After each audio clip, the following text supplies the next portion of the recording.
On June 27th, Meklit Hadero performed live at the Stanford Jazz Festival. Here's Langa Tran with Meklit Hadero a few hours before the event. Hi, I'm here with Meklit Hadero, who's about to perform in the Jazz Music Festival. How did you get involved with music? I started making music seriously a little bit later in life, around when I was 24. And I always wanted to be a singer and a musician, but I didn't really know how you do that. I saw people going either in a very academic route towards music or in a route that was really all about kind of the cult of fame. And I wasn't into either one of those things. So when I moved to San Francisco, I stumbled onto a community of artists who were very engaged with the world around them through their art, through their music. And it had kind of a multiplicity of meaning. And as soon as I found that world, I jumped right in, and that's really how I got my start. Who were your influences when you were younger, and how did you sort of kind of bridge into that music or this new music community?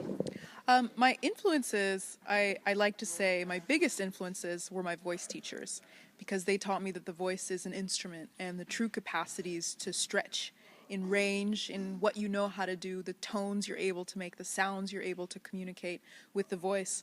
Aside from that, singers like Asera Weka, who's from Ethiopia. I'm from Ethiopia originally. Singers like Caetano Veloso, and songwriters also like Leonard Cohen, and Miles Davis in jazz was a huge influence on me, and his constant sense of exploration. You seem to desire a sort of different meaning in music besides just the music. So what do you find in music? In music, I feel that people are looking for a sense of connectedness. I feel that music making is a basic part of our need as human beings. We need to sing together.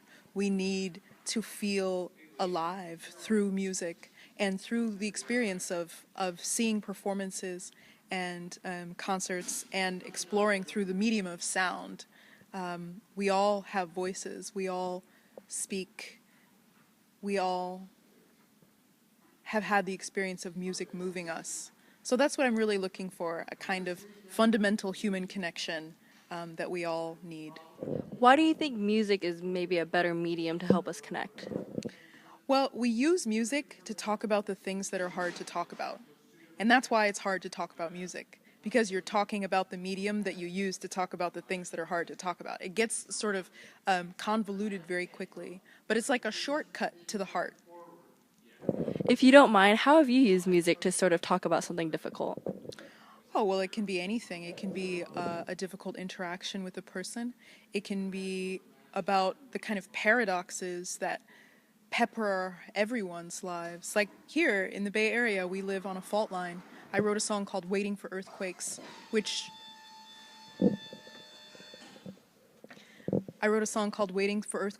directly addresses that, the fact that we have built our lives here on ground that we know will shake again and again and again, but still we build anyway.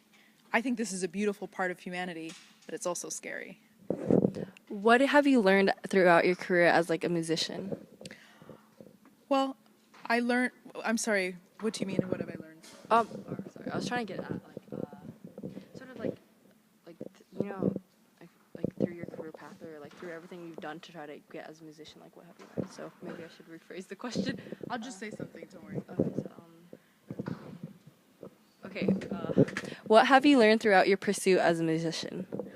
Well, you learn every day. You learn about how to interact with people through the process of improvisation. You learn about how to develop a common language with somebody, yet know how to let them surprise you and for you to surprise them, because we got to play the same music night after night, so there's got to be a way to keep it interesting.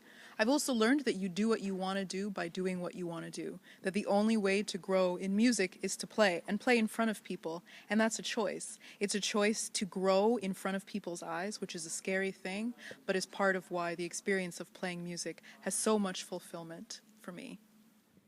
What do you like most about performing? I think what I like most about being a musician and a performer is the sense of adventure, the sense that you're kind of creating your own life. You know, there's no path that you're following. It's very abstract. Nobody can tell you how to grow. You just have to try things out, to have ideas, to test them in the world, and to see where it goes. So in that sense, I feel very much like an experimenter. And in that way, also, that's how I feel musically. That every night is an experiment. Let's try something different. Let's take it to a place that we haven't gone before. And that's how to feed a sort of constant excitement into the work that I do.